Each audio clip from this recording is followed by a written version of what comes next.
নমস্কার দর্শক বন্ধুরা, মেরি রান্নাঘরে আপনাদের সবাইকে শুভেচ্ছা জানিয়ে আজকে মহালয়ার একটা নতুন রেসিপি আপনাদের সাথে শেয়ার করব। আমি ডিম আলু ভালো করে ধুয়ে নিয়েছি। এখন জল দিয়ে একটা কুকারে সিদ্ধ করে নেব। আমি এখানে ডিম আলু চপ বানানোর জন্য প্রথমে দিয়ে দিচ্ছি একটি বাটির মধ্যে সিদ্ধ আলু। এখন দিয়ে দিচ্ছি একটা সিদ্ধ করা ডিম। তারপর দিয়ে দিচ্ছি পেঁয়াজ কুচি। তারপর দিয়ে দিচ্ছি ধনেপাতা কুচি। তারপর দিয়ে দিচ্ছি লঙ্কা কুচি। এখন দিয়ে দিচ্ছি হলুদ গুঁড়া, লঙ্কা গুঁড়া, আর এখন দিয়ে দিচ্ছি ভেজে রাখা জিরা গুঁড়া। এখন দিয়ে দিচ্ছি চিনি, আর এখন দিয়ে দিচ্ছি বেসন। সব শেষে দিয়ে দিচ্ছি নুন। সব কিছু উপকরণ দিয়ে দিয়েছি। এখন ভালো করে হাত দিয়ে মেখে নেব।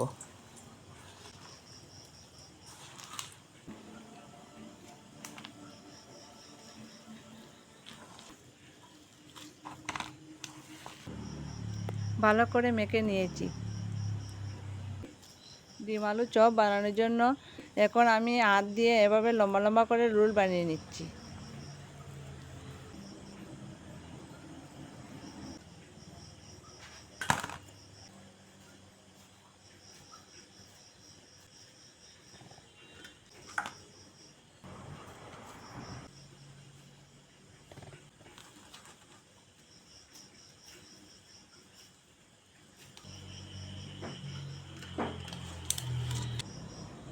আমি হাত দিয়ে সবগুলি চপ এভাবে লম্বা লম্বা করে বানিয়ে নিয়েছি।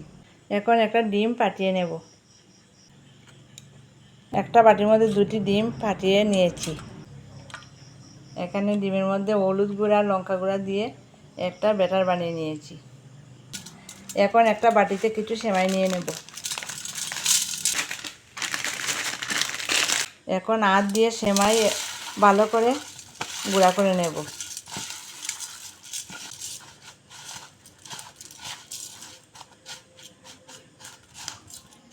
প্রথমে রোলগুলি ডিমের মধ্যে এভাবে চুবিয়ে নিচ্ছি। তারপর রোলগুলি ডবল কোট করে নেব।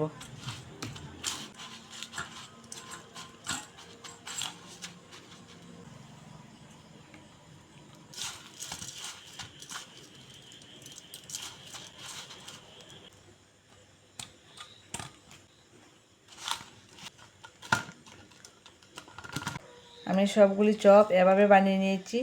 এখন ভেজে নেব। এখানে কড়াইতে দিয়েছি তেল। তেল গরম হয়েছে। এখন সবগুলি চপ একটু একটু করে ভেজে নেব।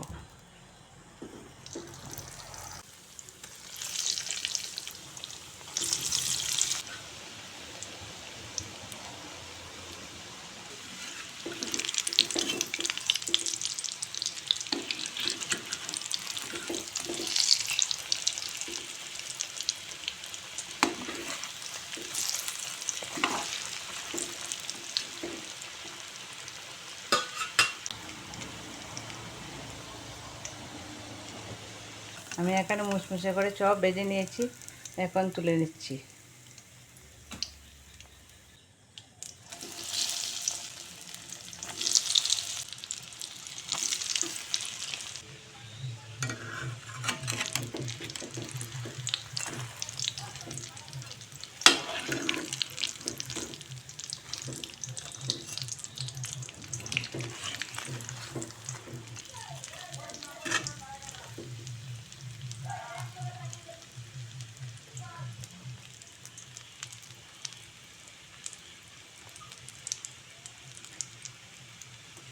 সবগুলি চপ এভাবে ভেজে নিয়েছি। এখন তুলে নিচ্ছি।